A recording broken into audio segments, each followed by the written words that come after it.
Tafsiri muyassar. Baqara surasi 11. Nihoyat shafqatlik va mehribon Allohning ismi bilan boshlayman. Taloq qilingan ayollar nikohlanmay 3 hayz o'tkichi iddat tutadi. Bu ularning bolyot qo'llarining bo'sh ekanligini bilishi uchundir. Ularning iddat ichida boshqa biriga nikohlanishi joiz emas. Ular Allohga va oxirat kuniga jazman ishonadigan mu'min ayollar bo'lsa, ularning bolyot qusidagi Alloh yaratgan to'ralmini yoki hayzni yushirmasligi lozim. Agar ularning erlari aplashib qilishni xolasa, shu 4 oylik muddat ichida ularni qaytirib ilishga eng haqliqdir. Buningda erlarning niyati rostilla aplashib qilish bo'lishi, ayollarning iddatini uzartib, ularga ziyon yetkazishni ko'zlamagan bo'lishi lozim.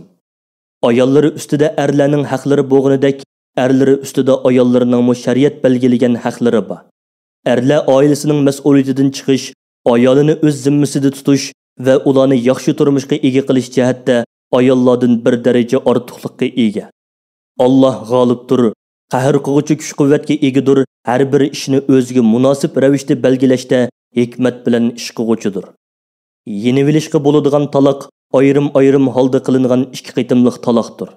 Har qitimliq taloqdan keyin ayolini qaytirib olgan odam ayoliga yaxshi muomala qilib, uning bilan birga o'tishi yoki uning haqqini to'liq berib, uni chiroyliqcha qo'yib etishi, ayolining aybini oshmasligi lozim.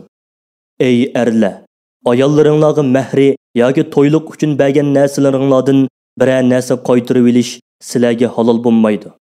Ammo ayol ikkisi ayollik haq-huquqlariga rioya qilmasligidan qo'rqsa, bu chaqda o'zlarining masalasini o'zlarining egichaqlarining bir taraf qilishiga topshiradi. Agar ularning egichaqisi bo'lganlar ayol ikkisining Allohning belgilimlariga rioya qilmasligidan ansirsa, ayolning ajrashish badaliga eriga bir narsa berishida hech bir gunoh yo'qdir. Ana shu ahkomlar Allohning halol bilan harom o'ttirsidagi chegarasidir. Sizlar bu chegaradan hargiz o'tib ketmanglar. Kimki Alloh belgilagan chegaradan o'tib ketadi ekan, ular o'zlarini Allohning azobiga tegishli qilish orqali o'ziga o'zi zulm qiluvchilar bo'lib qoladi. Agar ayolini 3-qitim taloq qilsa, u ayol boshqa erga tegmaguncha tekkandimi birinchi erga qaytish uchun yo'l chiqarish maqsadida emas, balki manguli xotin bo'lish uchun tegmaguncha va o'ttirda jinsiy munosabat amalga oshmaguncha u ayol birinchi eriga qaytolmaydi. Keyinki u ayolni taloq qilgan yoki o'lib ketgan sabab bilan bu ayol u erning zimmasidan chiqqan ahvolda bu ayol bilan burunqi eri ikkisi Allohning oila haqida belgilagan belgilimlarga rioya qila oladiganligiga ishonsa, u ayol iddatini to'shqizib bo'lib, burunqi eri bilan yangi nikoh va yangi to'yliq bilan qaytadan yarashib olsa, bu ikkisiga hech gunoh bo'lmaydi. Bu Alloh belgilagan ahkomlar bo'lib, Alloh uni Qur'onning ahkomlarini va belgilimlarini biladigan qavm uchun bayon qilib berdi. Chunki bu ahkomlardan manfaatlanadigan kishilar ashulardir. Sizlar ayollarni taloq qilsanglar va ularning iddati to'shay deb qolsa, ular bilan yarashib, ularning haq-huquqlarini shariat va qoida yo'sin bo'yicha ado qilish niyati bilan ularni chiroyliqcha nikohinglarda tutinglar yoki ularni iddati to'shqichi tark etib, yaxshilik bilan qo'yib beringlar. Ayollarning haq-huquqini dafsanda qilish niyati bilan ularga ziyon yetkazish uchun ularni tutib turishdan hazar aylanglar. Kimki shunday qiladi ekan, u Allohning azobiga tegishli bo'lish orqali o'ziga zulm qilgan bo'ladi. Allohning oyatlarini va ahkomlarini kulki chaqchaq qilib olmanglar. Allohning sizlarni islomga hidoyat qilganligi va shariat ahkomlarini tafsiliy bayon qilib berishdan iborat katta ne'matini aslanglar. Allohning Qur'ondan va sunnatdan sizlarga bildirganlarini aslanglar va bu ulug' ne'mat uchun Allohga shukr qilinglar. Alloh sizlarga bu ne'matlarni aslatadi. Sizlarni amr farmonlariga xiloflik qilishdan ogohlantiradi. Sizlar Allohdan qo'rqinglar. Allohning sizlarni kuzatib turadiganligini unutib qolmanglar. Bilinglarki, Alloh hamma narsani bilguchidir. Uningga hech qanday narsa maxfiy emasdir. Alloh har kimga amaliga yarasha mukofot yoki jazo beradi. Ey ayollarning egichaqlari, agar sizlarning egidorchiliginglardagi ayollarni erlari 3 taloqning to'nida taloq qilgan bo'lsa va erlari qaytirib olmasdan iddati to'shib qolgan bo'lsa, bu ayollar o'z erlari bilan yarashib qilishni iroda qilib, o'z orasida putishgan bo'lsa, ularning o'z erlariga yangi nikoh bilan qaytishiga to'sqinlik qilmanglar. Aranglardan Allohga va oxirat kuniga chin iymon keltirgan kishilarga buning bilan vaz-nasihat qilinadi. Erlarning o'z ayollari bilan qayta yarashib olishiga yo'l qo'yishinglar sizlarning yuz obro'yinglar uchun eng yaxshi, savob tepishinglar uchun eng foydali ishdir. Sizlarga nimaning foydali ekanligini Alloh biladi, sizlar bilmaysizlar. Onalar bu vaqtlarni 2 yil to'liq emitishi lozim. Bu to'liq emitish xohlagan kishi uchundir. Atalar o'zlari taloq qilgan va bolalarini emitayotgan ayollarni shariatda buyurilgan qoida-yo'sin bo'yicha yemak-ichmak va kiyim-kechak bilan ta'minlab turishi kerak. Chunki Alloh hech kimni qudrati yetmaydigan ishga buyurmaydi. Ota bilan ona ikkisi bu sababli ziyon tortmasligi lozim. Ota o'lib ketgan ahvolda uning varisi otiga o'xshash ayolning yemak-ichmakini va kiyim-kechakini to'liqlab berishdan iborat mas'uliyatni o'z ustiga olishi lozim. Agar ota-ona kengashib har ikkisining roziligi bilan buviqini 2 yil to'shishdan burun sutdan ayirib etmoqchi bo'lsa, ularga hech gunoh bo'lmaydi. Agar ota bilan ona buviqini onasidan boshqa ayolga emitmoqchi bo'lsa, ota-onaning haqqini va inik onaning emitganlik haqqini qoida-yo'sin bo'yicha bersa, ularga hech gunoh bo'lmaydi. Barliq ahvolinglarda Allohdan qo'rqinglar. Bilinglarki, Alloh sizlarning qilayotgan amalinglarni ko'rib turguchidir. Qiyomat kuni sizlarga shu amalinglarga qarab mukofot yoki jazo beradi. Aranglardan eri vafot bo'lib ketib, tul qolgan ayollar bo'lsa, ular 4 oy 10 kun iddat tutishi lozim. Ular bu muddat ichida erning uyidan chiqmaydi, zinnatlanmaydi, yotliq bo'lmaydi. Mazkur muddat to'shqandan keyin ular sirtqa chiqsa, zinnatlansa va shariatda ko'rsatilgan qoida-yo'sin bo'yicha yotliq bo'lsa, ey ayollarning egi chaqilari, sizlarga hech gunoh bo'lmaydi. Alloh taolo sizlar qilayotgan oshkora va yushurin barliq amalinglardan to'liq xabardordir. Sizlarga shuningga qarab mukofot yoki jazo beradi.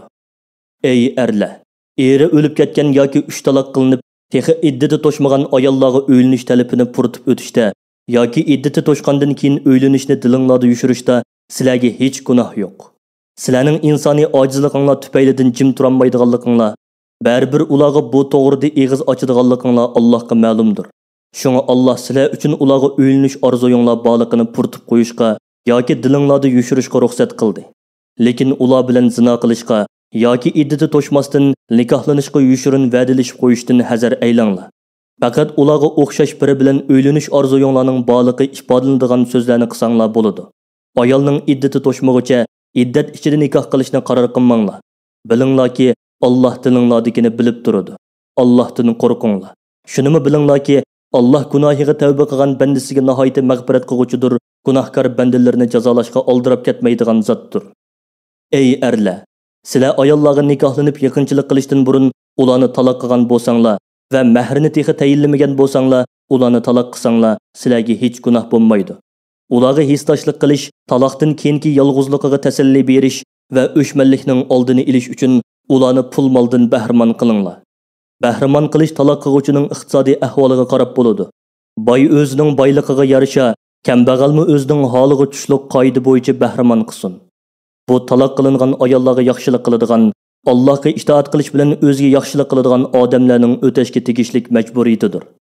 Sizlar ayollarni nikohinglarga ep yaqinchilik qilishdan ilgari taloq qilsanglar, ammo ularga ma'lum miqdorda mahr berishga kelishgan bo'lsanglar, kelishgan shu mahrining yarmini ularga berishinglar farzdir.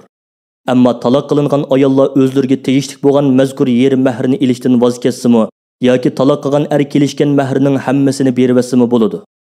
Ey er ayollar, bir-biringlarga yo'l qo'yishinglar Allohdan qo'rqishga va uningga itoat qilishga eng yaqindir. Ey insonlar, ustinglarga farz bo'lmagan bo'lsa-mu, o'z ixtiyoringlar bilan berish va elishga tegishliklaringlarni kechirib etish orqali bir-biringlarga ihson qilishni unutmanglar. Shaksizki, Alloh qilayotgan ishlarni ko'rib turguchidir. Alloh sizlarni yaxshi ishlarni ko'p qilishga rag'batlantirdi. Fazilatlik ishlarga da'vat qiladi.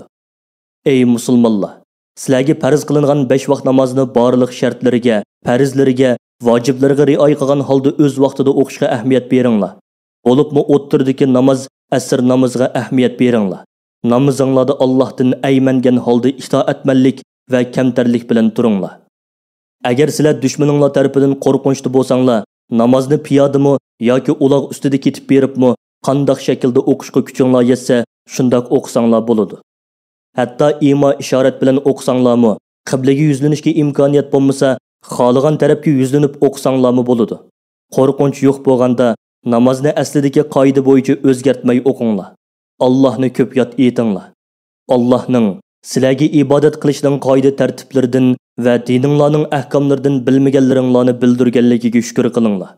Oranglardan o'zlari o'lib ketib, ayollari qilib qilish ehtimoli bor erlar Varislarining bu ayollarni erlarining uydan haydab chiqarmasligi, ularni erlari vafot bo'lgan vaqtidan boshlab to'liq 1 yil nafiqa bilan ta'minlashi haqida vasiyat qilsin.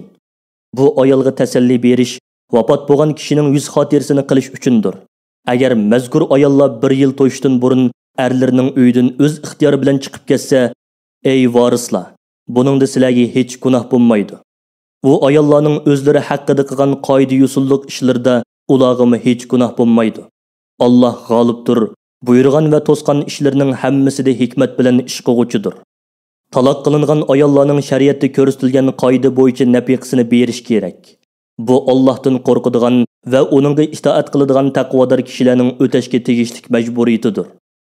Sizlarni aqlini ishlatsin va amal qilsin deb Alloh bolalar va ayollar haqidagi shariat ahkomlarini tafsiliy bayon qilgandek, oyatlarini, din va dunyolik barliq ishlarda sizlar ehtiyojli bo'ladigan masalalarning ahkomlarini mushundoq to'liq tafsiliy bayon qilib beradi.